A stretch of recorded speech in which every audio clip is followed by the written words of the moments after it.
Character Development and Psychology. Hi, this is Mark Diaz for 2danimation101.com, and in this lesson, we will learn about character psychology. Okay, let's get started. A character has to be believable. Even if it's a cartoon, you need the audience to believe that the character is alive. It has to need to get something. To achieve this, you need to work on probably one of the most important elements of your character, your character's personality. You can check a short video from Sydney who talks about personality in the 5th episode of the Art of Character Animation. You can find that video in the training center of our website, 2danimation101.com. Now, if you want to really get it done, hang on the following lessons. Golden knowledge is coming your way. Let's talk about character personality. In the 1930s, Walt Disney discovered that characters with no personality were boring. They had nothing interesting to offer to the audience. Okay, so far we got boring characters and nothing interesting. Okay, those are the good news. Want to hear the bad news? We live in the 21st century and many animators are still doing animation with characters who have no personality, even after all the efforts and secrets that Walt and his team uncovered. But lucky you, I have compiled all of my research notes and created a process. So, to have interesting characters, we need to give them personality. And for that, you just have to answer the basic question, the most important question of all. What does your character want to get or achieve? That very basic question will get things going in your character development.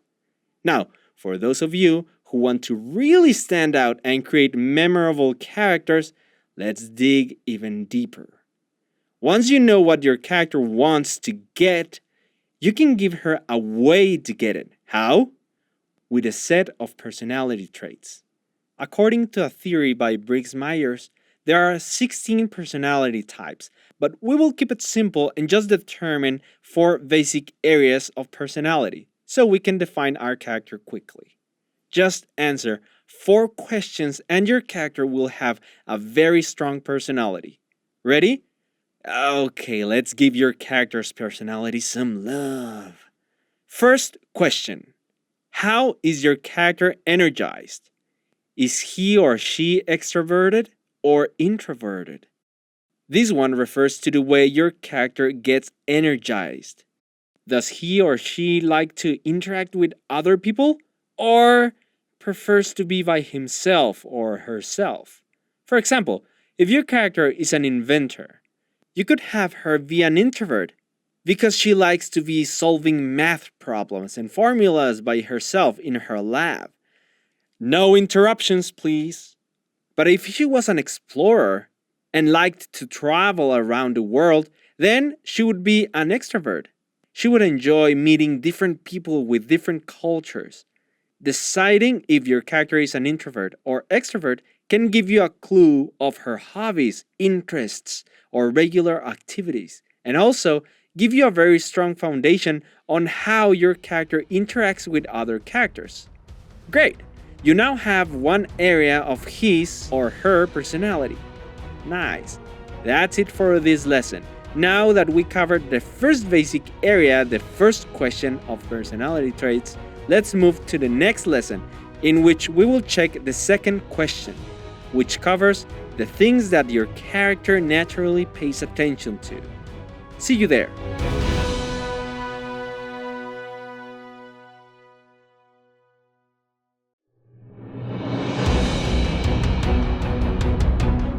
Second question. What kind of information does your character naturally pay attention to? Okay, so we decided if you wanted your character to be introverted or extroverted. Now it's time to decide what grabs your character's attention. Is he or she sensing or intuitive? Does your character naturally pay attention to facts and details? Or Maybe she tries to understand the meaning and implications behind the facts. This will give you an idea of how your character thinks.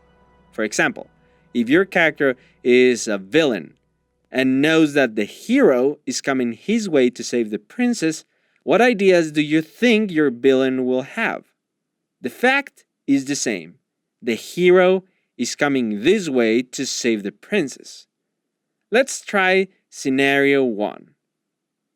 Your villain is trying to understand the meaning of that guy, the hero, traveling all the way here. That's someone intuitive. I think this guy is in love with the princess. Ha! He's just a peasant. He's got no chance with her. So whenever the hero arrives, you know that your villain could start tormenting him by saying that she's not interested in him because he's just a peasant. Or lay down all the consequences that an illegal marriage between a peasant and the princess will bring to her people. Does he want to ruin her kingdom's good reputation? Is it heroic to be so selfish, not caring about the kingdom, and just focus on his own selfish feelings? Or let's try scenario number 2. What if your villain sticks to the facts? What if he's sensing? If so, then your villain will know that the only entrance to the secret lair is through a cave. So the plan could be to have more guards there and probably flood the cave so the hero will drown. Hopefully, but we all know he will find a way to come out alive. Ah, poor villain. And while the hero is fighting for his life, the villain could calmly run away with the princess through a secret passage. Or the villain could be using the guards and the cave to make the hero weaker so he can fight him with an advantage.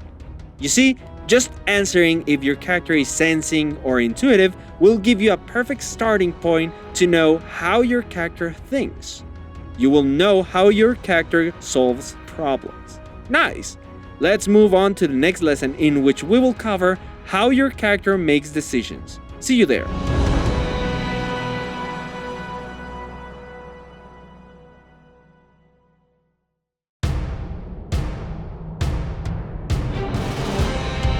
Question number 3.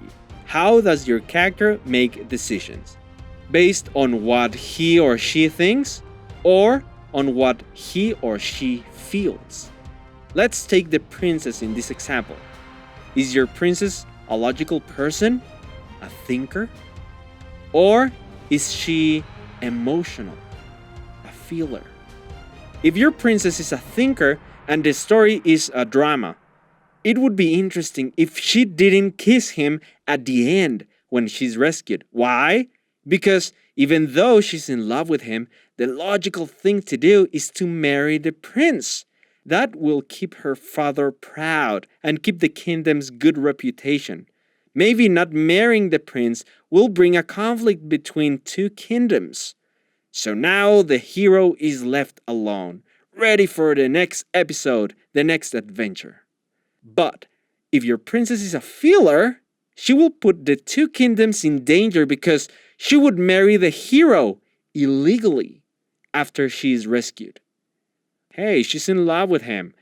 The well-being of all the villagers is not important. She's in love with her hero and wants to spend the rest of her life with him. Screw everyone else, right? That could work in a comedy. So, this area of personality is very important. Well, actually, the 4 of them are important, but hey, I'm trying to make a point here. Answering this will tell you a lot about how your character makes decisions. And a character's decision is what gives shape to your story. It can get your characters in trouble, or it can save the day. Hopefully, you would choose a decision that gets your character in trouble. Sitfield says that all drama is conflict. With no conflict, there is no drama. And with no drama, there is no story. Now, let's move on to the next lesson in which we will cover the final question to determine your character's personality. How does your character organize his or her world? See you there.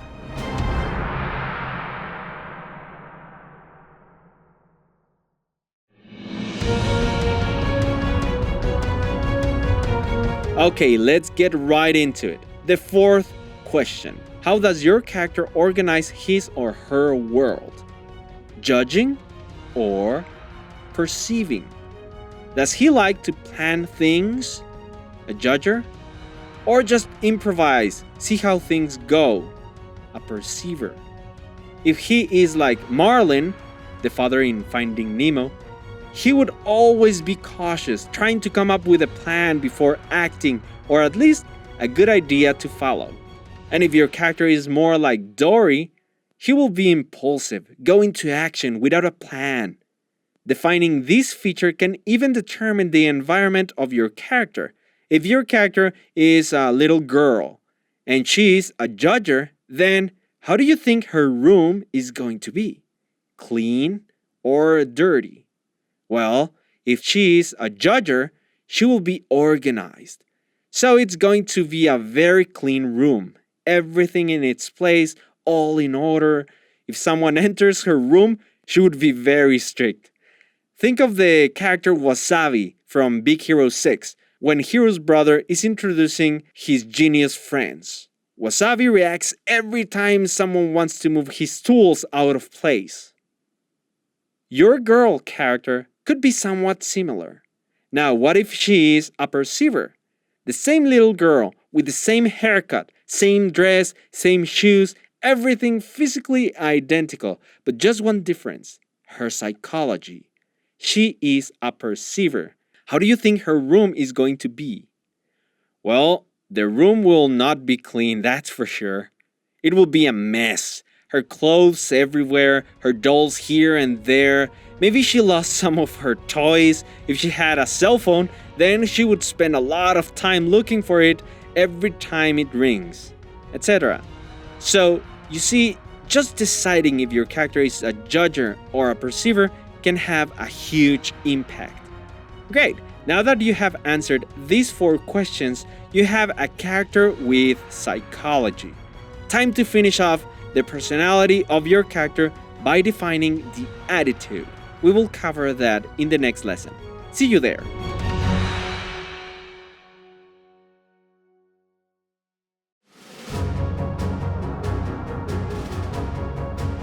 Defining the attitude. There are many other things that can help determine how your character reacts. For this, you should complete a small character development sheet we prepared especially for you. So yeah, we think you're special because you're taking this course and hearing the words I'm saying right now in this very moment.